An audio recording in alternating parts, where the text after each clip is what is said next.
Hello and welcome to PGurus channel. I'm your host 𝙒𝙖𝙩𝙪. Today I am joined by Selva Kumar of BJP. You've heard him before on our channel. After a hiatus of a few months, he is back. He has also earned the badge of having survived one jail term under the DMK rule. And these people are relentless, but so are the BJP TN Karyakartas. They know that this is all they can do. So today we are going to be listening to him talk about a lot of things. The Padayatra, DMK Files Part 2. Something has come out. Part 2 has come out as promised. What is in that? Third is essentially there is a white paper on Tasmac. I think I've been mentioning these bits and pieces that Mr. Senthil Balaji had built a parallel institution outside the bounds of Tasmac and all that stuff and more. So first, please like this video. And now let us welcome Selva Kumar. Selva Kumar sir, namaskar and welcome to PGurus channel. Namaskar. Thanks for having me in PGurus live.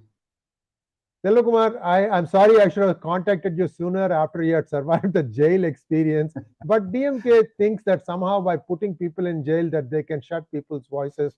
Very, very unfortunate that this kind of a very immature look. I don't think Mr. Karunanidhi ever did these kinds of things. Anyway, that is their prerogative. They're already seeing within 2 years a lot of scams.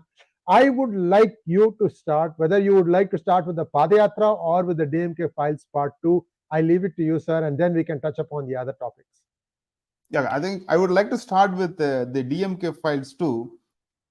We have seen the amount of wealth amassed by the DMK party members and the family in DMK files 1. DMK files 2 is about giving glimpses. It's not complete. We are going to see many more parts in coming days. DMK files 2 is about giving glimpses of how they make the corruption, how they build wealth to the family from nothing. For example, the one of the major expos in the files 2 is about the Chennai one, the IT tech park. The tech park current asset value is about 3,600 crores. So how do they created this wealth? Is they started with simple 10 rupees. See, what they do is they introduce one person into the government company. Government company, there is a company called 𝗜𝗚𝘂𝗍𝘓, which was created during DMK's rule, and the objective of this company is to build infrastructure for electronics and also for the IT industry. They create a subsidiary company, 𝗜𝗚𝘂𝗍𝘓 Technologies Limited (ETL), and then they introduce one person, Mrs. Annamalai Padayatra Senthil, as a minority shareholder. The company has about 50,000 shares when they started, and 49,994 shares were held by the government. One share worth of 10 rupees that was held by the Annamalai. And then how it happens is that when the Congress DMK government was in power in Delhi, they started infusing foreign funds. In the name of infusing foreign funds, they bring in new investors. When the new investors come into the company, they start diluting the shares. In that process, what was happening is their Binami company through the Singapore entity, the Annamalai and her family, they started getting more and more shares. Government share slow by slow. I mean, it's a long process. They were doing this for 6-7 years. In that process, at the end, what happened in 2011 is about the government entity was having only 0.35% of the shares. Remaining shares went to the Annamalai and her Binami companies. So this is how the shareholding structures happen within the company. The new company created, the 𝗜𝗚𝘂𝗍𝘓 Technologies Limited. That company has owned by the Annamalai family. Since they have the majority share, they got the right to rename the company. Now they have renamed the company as i3G Infrastructure Limited. So that company now owns IT Tech Park in a prime area in Chennai, The tech part itself worth about 3,600 crores. Now come to the second part. What is the how do they build this asset?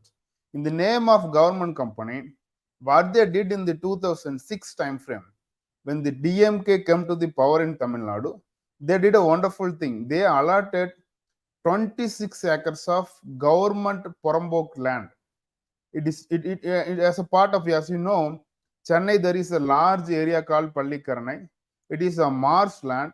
The area has a purpose to absorb the excess sea water and also the excess rainwater during heavy rainfall. In that land, one corner of the land, they allot 26 acres to this entity, which was once a government entity, now a private entity. So they allot 26 acres of land, and then they bring in foreign shareholders, and based on the land value, they go and get loan from banks. To get the loans, they had the support of Union Finance Minister. So as we all know, in between 2004 and 14, DMK was all the more powerful at the center as well. So they take center's help to give loan to this entity, because any bank or any investment financing company will fund it because you have government as a shareholder. After it was constructed, step by step they bring in new investment from Singapore Binami company, and the Binami company is now holding the entire asset. So that asset, that entire building is employing 25,000 IT employees now. It is one of the largest IT park in Chennai. So this is how they created out of nothing, from just 10 rupees. Yeah. From just 10 Selva rupees, Kumar, they have, yeah, finish your line and then I'll ask. from just 10 rupees, they have built an asset of 3,600 crores. Selva Kumarji, if the viewers had listened carefully, they would have seen the full name of Annamalai. So I'm curious. I'm very, very curious. It's entirely a coincidence. The finance minister for most of that period was Mr. Chidambaram. Any relationship between Annamalai and Chidambaram? Yeah, I think she is a part of his extended family, and we can very well understand that this scam happened with full support from Union Finance Minister and also full support from DMK. That is why they are always together. So they when both they have a double scam engine. So when we are talking about double engine economy, where the state and country grows, in DMK's period, in DMK Congress period, at the top they will control the financial institutions. At the bottom, they control the real estate. So they control both and create assets for themselves and their family. Now, there are other things that have come out in DMK files. This is over a previous rule of DMK. But in these last 2 years, I'm also hearing that a fair amount of scams have been unearthed. This is apart from what already came in DMK files part 1. Please expand on those. So I think there are two scams which were included in DMK files too. One scam is how to make 2,000 crores from a simple reflective sticker. As you know, the commercial vehicles requires fitness certificate renewal every year. So they take this vehicle to the RTO office, and then they are supposed to inspect the vehicle and issue fitness certificate. Here what they do is they create two fake companies, and then in the online portal they authorize these two companies to provide the reflective stickers.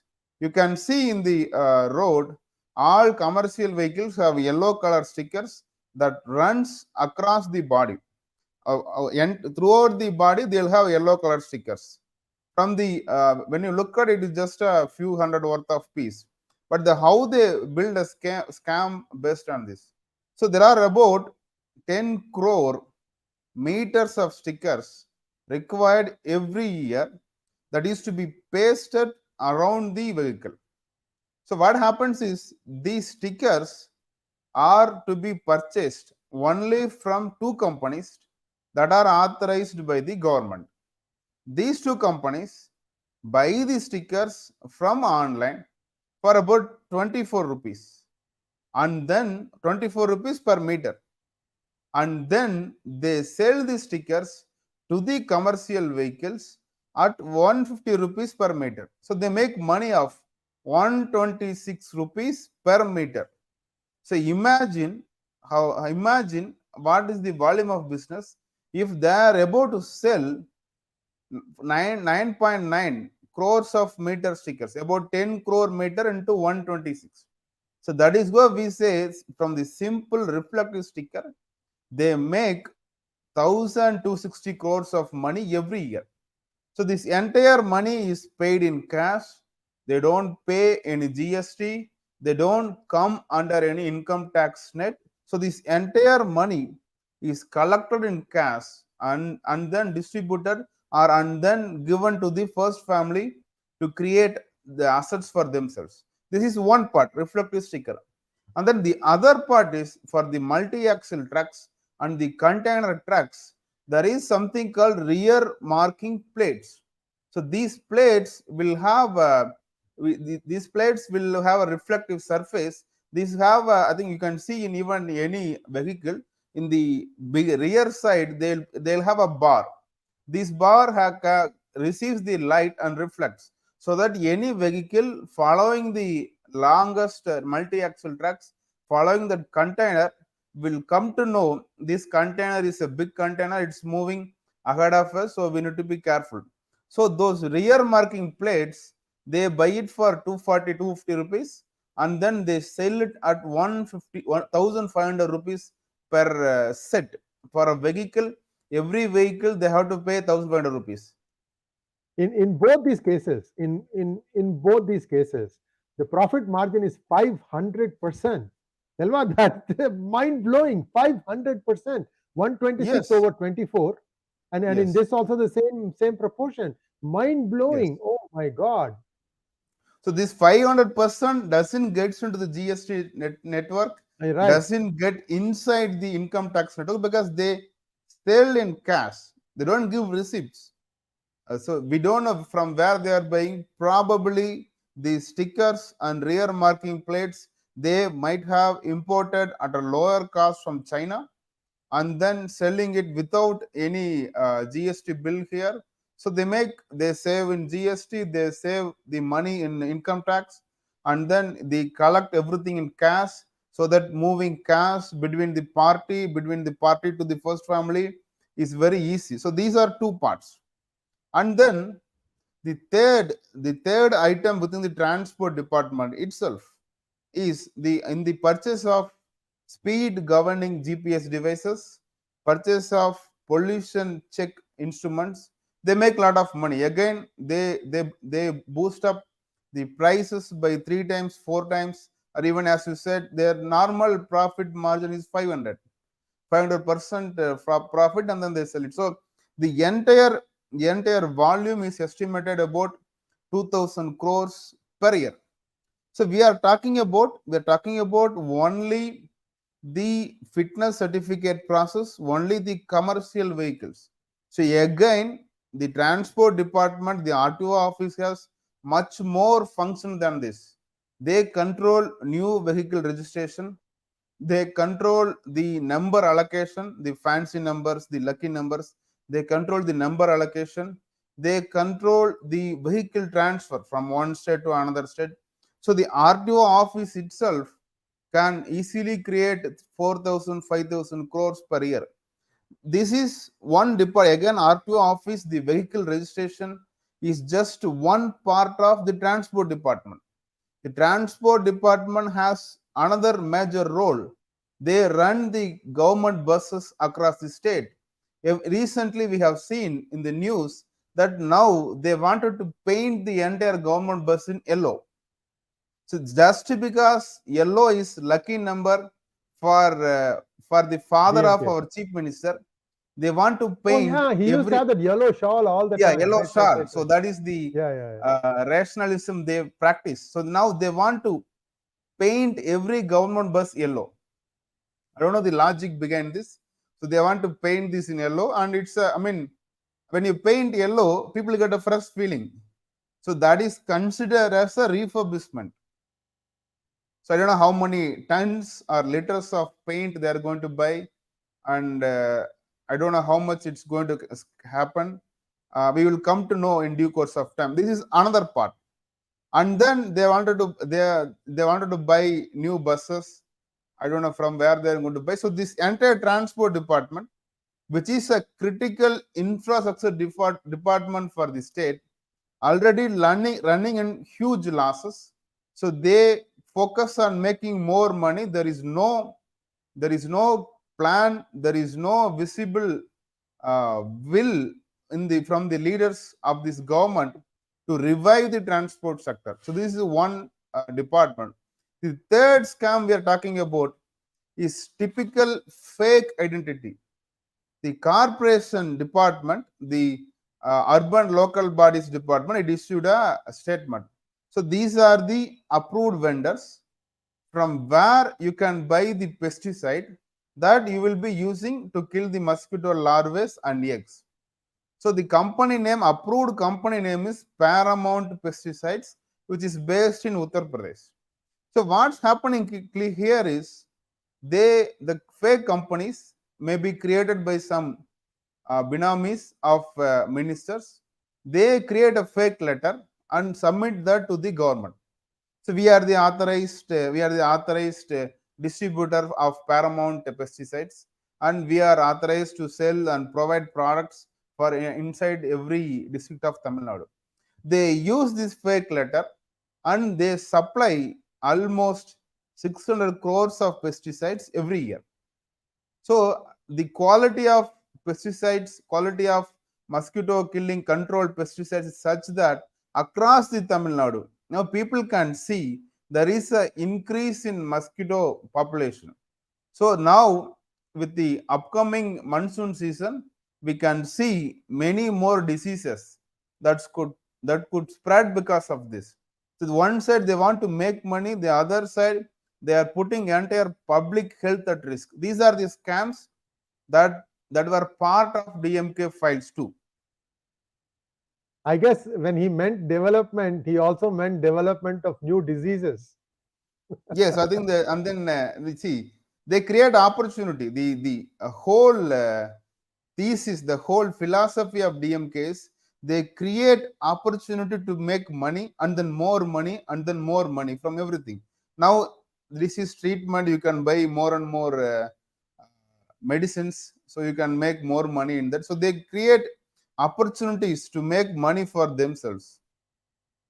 And then here is what we don't understand is why you cannot close Tasmac and use your creative intelligence to create more, to build more revenue for the state. Well, then where is their money? Their money is not coming, right? What they want to do is So how to make 1 lakh enrichment and add crores of asset? Let's take a look at the other thing that we talked about, which is the Tasmac. Now, I have heard news that when Senthil Balaji was arrested, within a few days, they shut down a whole series of Tasmac wine shops or liquor shops because these were not the official Tasmac, but there was a parallel structure.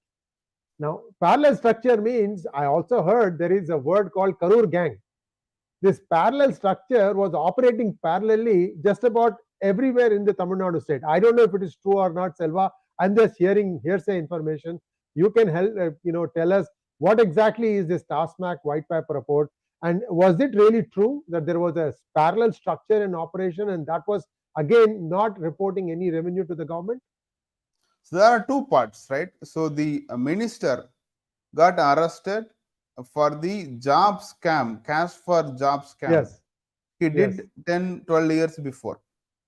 And then current allegations, current misgovernance from him is many things.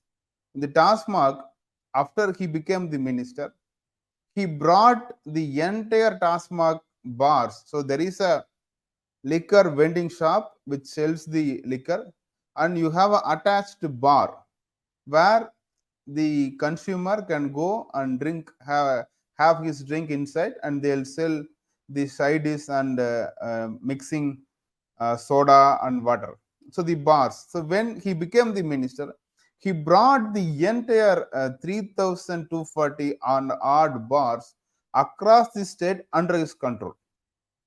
So what happens is these 3,200 bars attached to the shops. There are totally about 5,300 odd Tasmac retail shops. So these 8,000 and odd places where you sell liquor and side dish, so that is being monitored by entire his team. He deputed for every 25-30 shops, he has somebody who will go to the shop on a daily basis. The parallel government, how it operates is Tasmac at the state level, they control how many, what is the sales.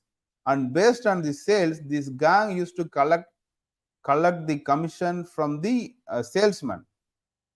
The salesman, if salesman has sold 1,000 bottles a day, and they are supposed to collect 10 rupees per bottle extra. If the maximum retail price is 130 rupees, he will collect plus 10 rupees. So after the 10 rupees, part amount goes to Karur gang, which is being operated by Senthil Balaji. They go to the retail vending shops on a daily basis and collect money.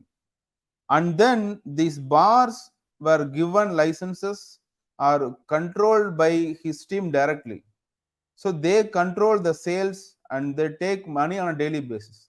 So that money will be collected all across the state, and then who receives it, and it is being alleged that the first family receives money on a daily basis from Senthil Balaji. That is why the family is hell bent on protecting him.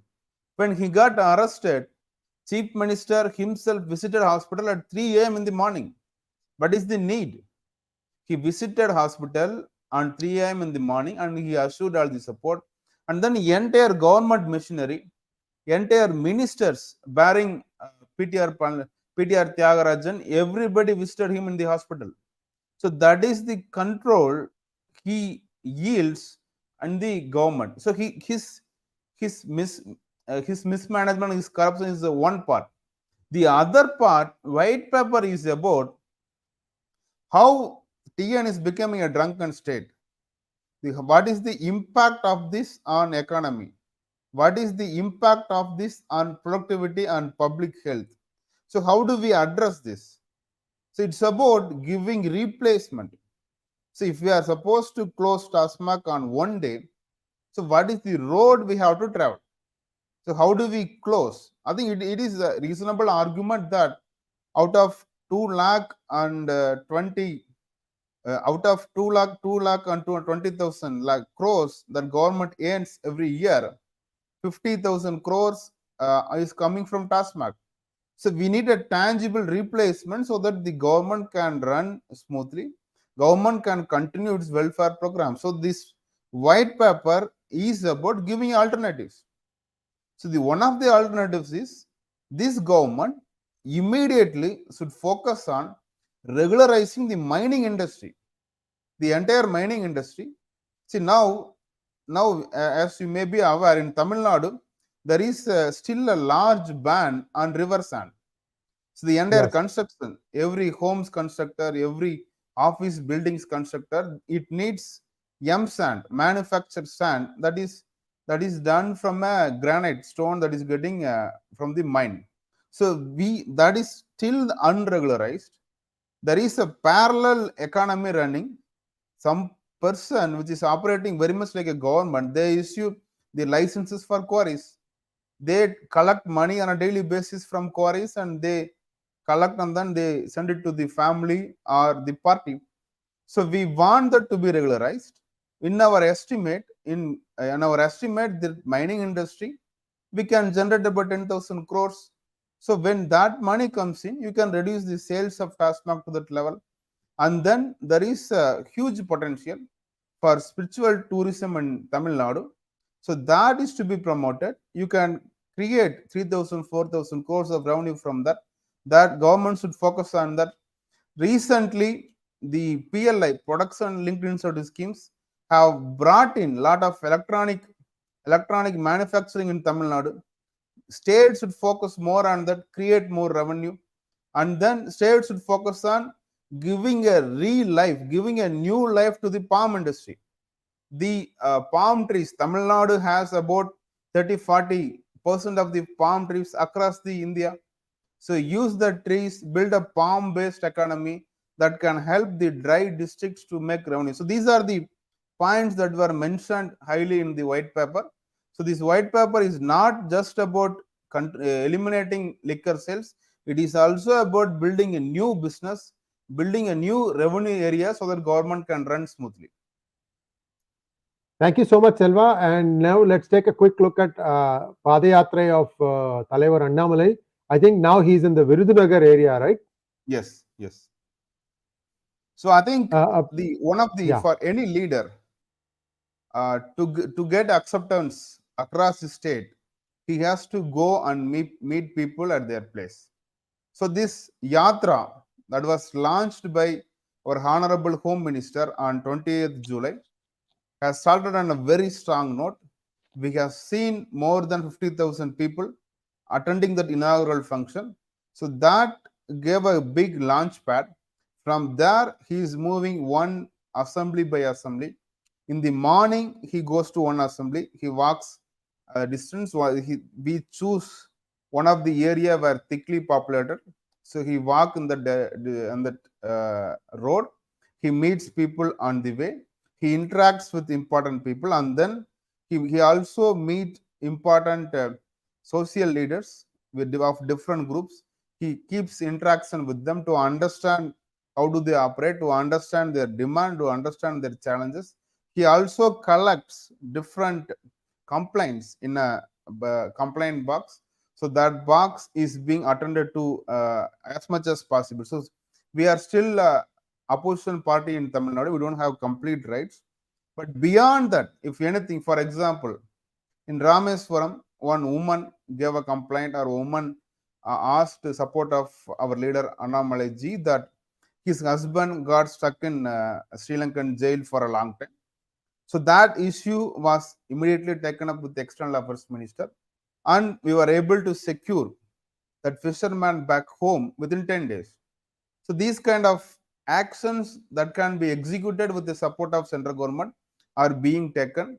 The various demands, various aspirations of local people are getting listened upon. So we are not promising any immediate solution, but we are trying to understand what the people are going through, trying to understand what is the impact of a misrule of this government on local people. So we are trying to understand that. We are taking feedbacks. So those feedbacks will help to set the consciousness of the local BJP. They will understand these are the problems, these are the areas we need to focus on. These are the areas party will address when it comes to power. These are the areas central government can help. So we are also meeting different beneficiaries of many of the central government schemes. Ayushman Bharat, a path-breaking health insurance scheme, Jal Jeevan. So since independence, till 2019, only 30% of the homes has got drinking water through pipe. Now that number almost doubled and tripled in the last 4.5 years. So we are seeing that beneficiaries, we are trying to understand how it made difference to their life. We are also meeting different beneficiaries like child. There is a girl child saving scheme introduced by Prime Minister. We are seeing benefits of the scheme. We are also meeting PM Kisan beneficiaries. So before BJP came into the power, the total budget of agriculture department was 35,000 crores in Congress era. Now for one scheme, PM Kisan, which distributes 6,000 rupees cash per farmer per year, that scheme alone has got 60,000 crores of budget. And also for the fertilizer subsidy is much more than ever before. So we're trying to understand, we're trying to explain how the Prime Minister is committed to change the life of people, how we have shown the development in the past 9 years.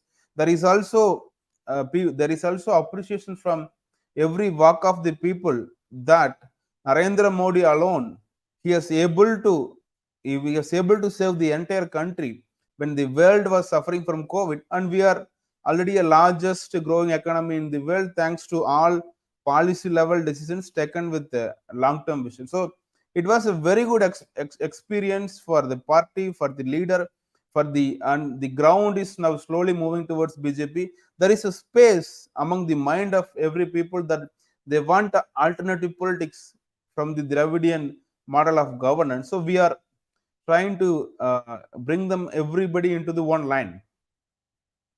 Thank you so much, Selva Kumar. Viewers, a couple of announcements. One is Sriram Seshadri ji is held up today, so we will not be having his program, but we may have something else instead. Some of you have asked me if I'm not feeling well. No, there is no problem. I'm fine. It is just that I'm experimenting with a new camera and a new computer, and we are still, it's trying to get better. Some of you said that my voice was feeble, and I just upped my volume. And by way of comments, if I can say that if the sound is coming better, I would appreciate it very much. Now, let's go back to Selva Kumarji. One of the things about the Padayatra was, I thought, was to get a feedback from the ground about how BJP's own booth level machinery is operating. Because if you remember, Selva, you guys have been talking about this and working on this for a long time. That is to have one BJP volunteer per 25 families. This way, what happens is that volunteer sort of takes over all the 25 families' needs, finds out if there is a match for their need with a PM scheme, get the paperwork going, get the approvals going, help them, making sure those 25 family members, all of them have voter cards, all of them can vote, all the stuff that will, make them, this person becomes a part of their family. Now, this was supposed to have been covered across the 234 constituencies. Work had started, I think, a year ago or something like that.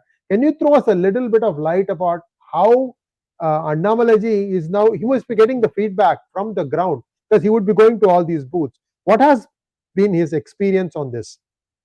So I think so far, the Yatra's purpose is mainly to showcase the achievements of Prime Minister Modi ji's 9 years rule and to understand what the people expectation at the broader level.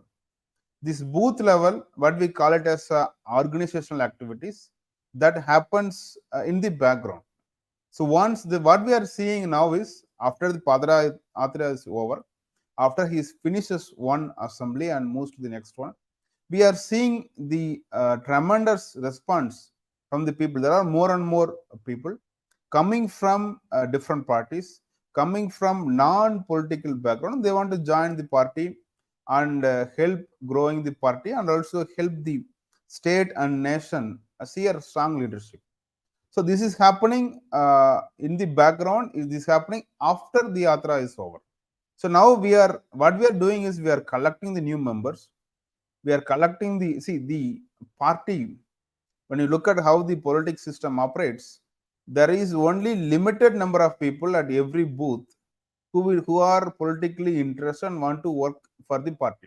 Right. And there are the supporters will always remain in the backyard, so they won't come to the front end and they'll work for the party. Background, so what we are seeing is the political workers.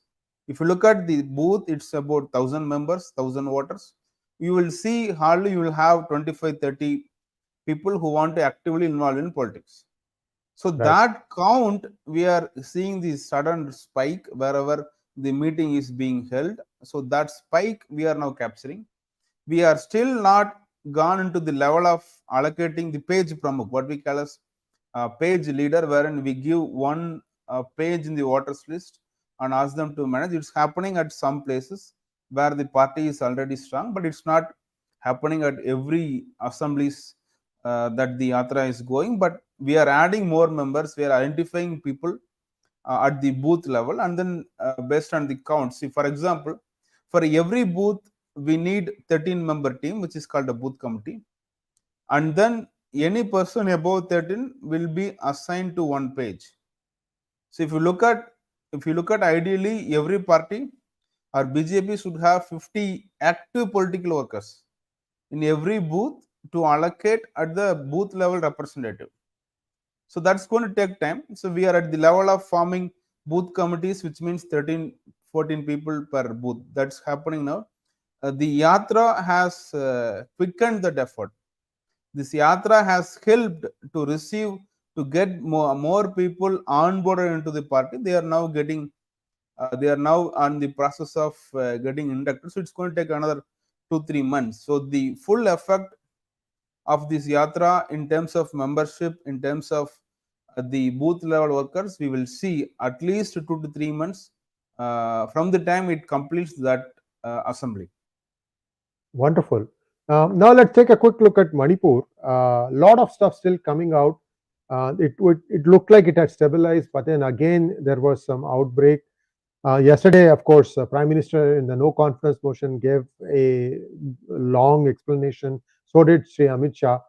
How are things today? Is Manipur under control? Where do you think things are going to go from here? So I think since June time frame, it's very much under control, excluding the sporadic incidents here and there. The government has taken a series of steps to control the violence, to control the death and other activities. So it's being very much under control. So these parties, this I.N.D.IA, this party, the alliances of dynastic parties, they wanted to stall the parliament. They imagined that if we stall the parliament and ask Modi ji for a debate, they'll win. But what had happened, what the country witnessed yesterday is when our Prime Minister rose to speak in the parliament, everybody ran away. I don't know what is the purpose, what is the sense they were making all these days. They want Modi ji to speak, and when he is ready to speak and when he started to speak, why they ran away? Because the reason is they have no answers. It's not about non-confidence motion on the Modi ji or BJP. They want to use this to build confidence to fight the elections. They don't have any confidence on themselves. For example, they started with the NCP. Now we don't know who is the real leader of NCP. They expected K.C. Chandrasekhar Rao. They expected Jagan Mohan Reddy. They expected Naveen Patnaik to join their alliance. No, they declined. They humbly declined their offer. Now we don't know what this alliance is all about. Now the whole purpose of asking for a debate, asking for Prime Minister to respond, has been defeated. The whole purpose of no confidence motion is they want at least they should have voted in favor of the motion, so the nation would have known how much MPs are now against this government. That opportunity was not given. That opportunity was lost by them because they felt their real strength will come. Their real strength will get exposed.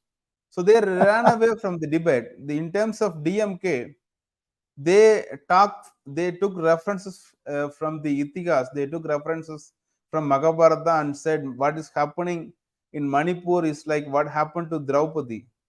They forgot that their elected MLAs did the same thing inside assembly to ex-chief minister Madam Jayalalitha. So the DMK MLAs, and now one of the senior most minister in the current regime, he was the one who pulled sari of Madam Jayalalitha. So that was their history. That was their Selvaji, track why are you record. hesitating? Why are you hesitating to name him? I always name him. Tugilurutte Yeah, I think Tondan. it's the general secretary of the party, Durai Murugan, who was fondly called at the time as Duchadanan. So with Yes. him still being the number 2 in the party, they had no shame to compare Draupadi in the parliament. So it backfired, and then Prime Minister rightly questioned DMK leaders, what is your history? So you are now, you cannot digest the very fact that Bharata Mata statue is getting installed inside party owned campus. So they sent police who jumped the compound gate and they took away Bharata Mata statue from party office. Why are so? And the same party is coming and saying in the parliament that you killed Bharata Mata in Manipur. So they are exposed now. So they are the party DMK and Congress. They gave away Kachativu to Sri Lanka, and now the same chief minister is writing letter on a weekly basis. On a weekly basis, the one of the ritual he does is write a letter. Please get back Kachativu. Please give more funds to Tamil Nadu. I mean, what he meant is, please give more funds to DMK family. Yes. Selvaji, question: does somebody do a comparison of 20th to 27th letter, compare and contrast? Like, Kumudam, they have 6 differences between, spot the difference between two pictures to see if he's just changing the date and signing, or are there more things than that? How many times can you ask? You are the signatory for Kachativu. What can you do? So I think there is no need to compare, because except the date, everything will be same. One demand will be Kachativu. One demand will be central government is not releasing funds to Tamil Nadu. Only change is now they have changed the finance minister. Right. So they had one of the very vocal finance minister before. Unfortunately, he had some percentage of honesty. So he exposed the first family that they made 30,000 crores and they don't know how to regularize within the income tax rules. They are now struggling how to normalize this revenue. So his audio leaked, and he is now sent to a very small ministry, which is IT department. In US we call it political doghouse. Dogs have a small house outside the house. You are in the house, but almost out. Yeah, he's almost out. He's from a very powerful. He did two things. He was solely responsible to set the narrative in favor of DMK before the elections.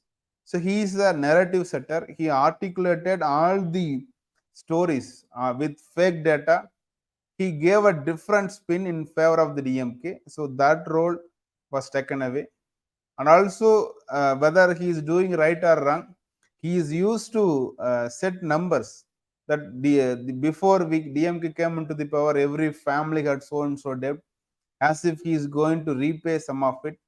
So he claimed in the last 2 years that he managed Tamil Nadu state finance well, and he brought in a lot of fiscal prudence. So now there is nobody to claim. So that one ministry which had some semblance of performance, that minister has been sent out. So now only change the government could do is change in ministers. Now the letters to central government will have this Kachativu, will have the funds to be released, will have unreasonable request for the government to support, and finally it will also have, I have seen last 2 copies, it will also seek central government approvals for the schemes they have opposed before. One of the things is Chennai Salem Expressway. They opposed as an opposition party. As a ruling party, they want to execute because they can get more commission, and they are opposed for Kattupalli port, and they were supporting it. So these are the demands which will never change. They are unreasonable, they are fake, they are fictitious, and nothing could materialize in short term. So these letters will be the same. It's like they are still in 1970s, 1980s. They think that writing letter is a way of performance. So if any award can be given by Prime Minister Modi in terms of number of letters received, he will probably give it to our honorable chief minister that he wrote maximum letters. He wrote maximum letters with same content also. Selva Kumar, you live in Coimbatore, right? Yes, yes. I have a question for you. There is only one big flyover that is supposed to decongest traffic because it starts near the airport and it comes Yeah. all the way to the center. Yeah, And I they do near said the that, flyover, yeah, near airport. so you know what I'm talking about. They said there are Yeah. only 25 pillars left. It will be done in no time at all. What is the status today? I think in terms of that flyover, so we should say it's going on track because it was initiated much before this government came into the Yes, power. yes, yes. So and also it was using new technology. So it's supposed to be one of the longest. It is supposed to be the longest flyover in Tamil Nadu and one of the longest in the entire country. So it's using new technology wherein they bring the precast structures and then they assemble it using steel rods. So construction, in my opinion, it's going on track. They're supposed to complete only by end of 2024 as per initial report. So probably they are on track to complete it. So this one project is going on track in my opinion. But the problem is central government, Union Ministry of Surface Transport and Highways has given approval and even allocated funds for 3 more flyovers in Singanallur, in Saravanambatti, in Metupalayam Road, 3 more flyovers that's going to decongest the traffic there. Approval was given almost 18 months before, but till date there is no effort to acquire land for that. So the other projects other than this flyover, nothing is happening. Nothing, no infrastructure development is happening in Coimbatore. Since you talked about airport, I would like to mention that the airport expansion project, central government is ready to fund thousands of crores money. They have the budget ready. But the land required for the entire thing, additional land required, is stuck in the last 52 acres. This government could not complete the acquisition of 52 acres of land since 2 years. So what's happening now is this is being a export city where we export software services, which involves a lot of travel. We export garments, which needs air shipment for samples and quick movement, which has business almost equal to Chennai district. So and still we do not have an airport that is equal to even Kochi. So now, as a businessman, if I want to travel, my option is either go to Chennai or to Kochi. Kochi, I can go by car. Chennai, I have to take another flight. So that is the status of Coimbatore. So the 54 acres they could not complete. I don't know what is stopping them. So they I've could not. heard some rumors, Selva. I have heard some rumors that 𝙤𝙬 was also acquiring land around that area. Yes, already they have the huge land parcel. So they have told 𝐺2 Smart City about 200 acres of land. They sold in 4 days. 200 acres of land they are able to sell in just 4 days, which is, I mean, whatever record you call, which broke all real estate business record. So they have the airport land they could not acquire, but if I am right, they will have about 1,000 acres of land on the areas approach to land airport. So they have acquired that. They have land parcel ready to build smart cities. They build all the they do all the marketing, stating that it's close to the airport. It's on the way to the airport, and they sold. They're able to sell that, but they're not able to complete the basic last 54 acres of land that will immediately start the huge expansion plan, and then we will need another 2-3 years of time to have the new airport ready. So that is being stalled by this government. Well, Coimbatore is a very bustling place, and that airport is not able to handle the traffic. I can tell you. Right from the morning, it is very, very crowded, and Yes. even only there are some that can have directly going into the plane. Most of the time, you have to walk to the tarmac. Yeah. It's a real unfortunate that the airport is growing, but Coimbatore needs airport in the size of Cochin, Pune. We need yes, large yes. airport, large international airport. So we have about 1 lakh IT employees working here. Hmm. 1 lakh. So Yes. the Bosch, Wow. Wow. German company Bosch is there, Cognizant is there, HCL has a huge office here. So and then all these companies, CTS, the Cognizant alone employs more than 25,000 employees. So they need there is a huge travel, and then you have exports, engineering exports happening here. You have the entire Tirupur based garment industry, which is 50% export oriented industry. So there is a demand. I don't know when it's going to happen, but this government is not able to complete the final piece of land, and it's not going to happen. It's not going to happen in before 2024 elections as well. Thank you so much, Selva. And I have a few questions from our viewers. If you don't mind, we can ask those. Just two questions, if you don't mind. Yeah. Okay. Yeah. TPN wants to know, sir, does Senthil Balaji also control the wallets of Pappu and family? Are these dual passport holders puppets? No, I think he's the main funding engine. He's the treasurer in chief for DMK's family. I don't think there is any connection between Pappu, but Pappu's family or Congress support may be needed at the central level in the legal support. As you know, he was arrested following all process. A judicial magistrate ordered his custody, and then they have filed a habeas corpus petition. To argue that petition, there is a senior most lawyer, 𝙒𝙗𝙤𝙪 Kapil Sibal. He came and argued for days and days, and nothing happened. The net result is zero. He could not take him out of jail. So that way, they are legal advisors. They are fine. There could be their financial advisors to move money in and out, of India for the DMK's first family, but I don't think they're directly connected.